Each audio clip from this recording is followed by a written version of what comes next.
Alors, aujourd'hui, je vais vous parler, en fait, de mon entreprise, de ce que je fais en réalité. Je vais vous donner un exemple tout simple de ma vie privée, comme ça, ce sera peut-être plus clair. Voilà. Donc en fait, mon exemple, se base sur mon fils, qui fait des études d'ingénieur. En troisième année, on lui a demandé de faire un semestre ou bien de travail à l'étranger ou bien un semestre d'Erasmus.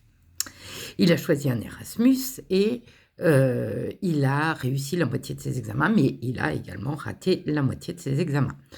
De ce fait, il était bien embêté. Alors tout d'abord, il s'avère que, les rattrapages avaient lieu évidemment en même temps que les passages des examens du deuxième semestre et que géographiquement, c'était pas au même endroit.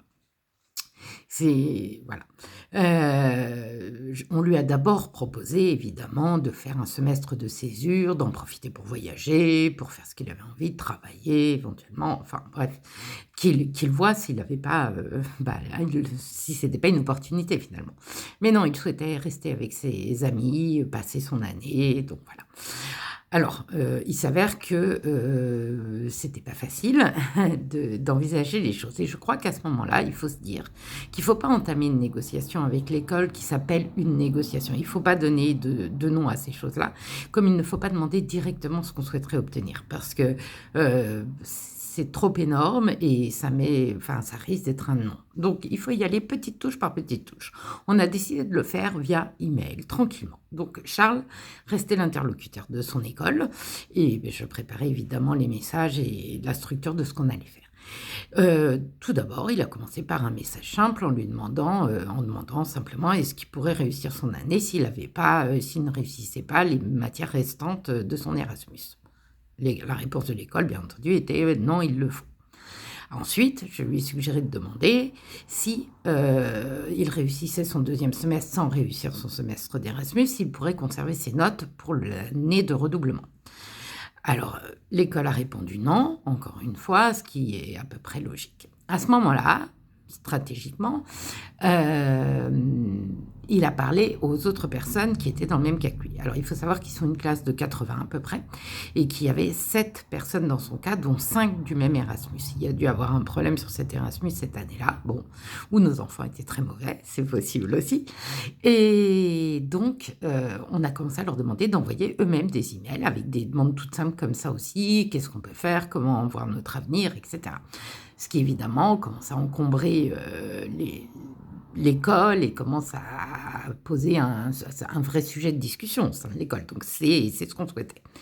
Ensuite, Charles, je lui suggère de demander s'il faisait une césure et qu'il arrêtait complètement l'école les 6 mois restants, est-ce qu'il devrait quand même payer la moitié de l'école correspondant à ce semestre où de toute façon, à la fin, il ne pourrait pas avoir ses examens. Alors, on n'a jamais eu l'intention de ne pas payer. C'est juste pour mettre un petit coup de pression. Évidemment, l'école, bien embêtée, mais si les 7 font ça, ça fait presque 10%. Bref, ils disent, à cause de leur budget, ils disent non. Et puis, c'est normal, je veux dire, quelque part. Mais bon, ça commence à être pas mal de non de leur côté, ce qui amène à ce moment-là à se dire qu'ils vont être plus positifs parce qu'ils ne peuvent pas toujours répondre non. Enfin, c'est quelque chose que les êtres humains n'aiment pas faire, d'être toujours dans l'opposition, etc. Surtout une école qui est là pour aider les élèves. Voilà. Donc, à partir de ce moment-là, on a commencé à leur parler de solutions. Donc, voilà, on a remis en perspective le fait que c'était ou bien 6 mois d'Erasmus, enfin 5 mois d'Erasmus, ou bien 5 mois de travail à l'étranger, dans une entreprise à l'étranger. Donc, on leur a dit que la moitié des notes n'ayant pas été acquises, est-ce qu'ils accepteraient que la moitié du temps de travail dans une entreprise à l'étranger, faite sur les vacances d'été, pourrait convenir. Alors, il s'avère que la moitié, ça fait 2 mois et demi, et qu'il n'y avait pas 2 mois et demi de vacances scolaires, il n'y avait que 2 mois. Mais bon, on essaye. Là, c'est pas un oui franc, mais c'est plus un non franc. Donc, il commence à se dire que oui, éventuellement, si ce sont exactement les mêmes conditions et tout, il pourrait envisager les choses. Alors, bon, on se met à chercher un stage, Charles en trouve un, et on leur soumet un stage de 6 semaines, de 8 semaines, mais il manque toujours 2 semaines.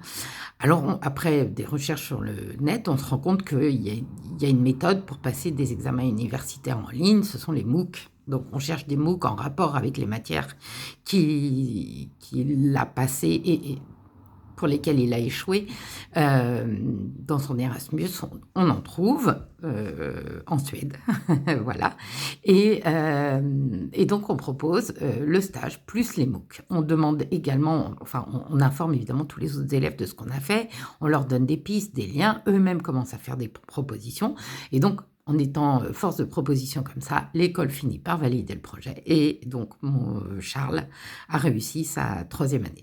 Donc voilà, c'est pour ce genre de cas, enfin je veux dire tous les cas seront différents, divers et variés, que peut-être on peut se faire accompagner, enfin si vous le souhaitez, je suis là, pour vous ou vos enfants, pour, essayer d'obtenir quelque chose qui à l'origine ne semble pas évident, pas gagné d'office.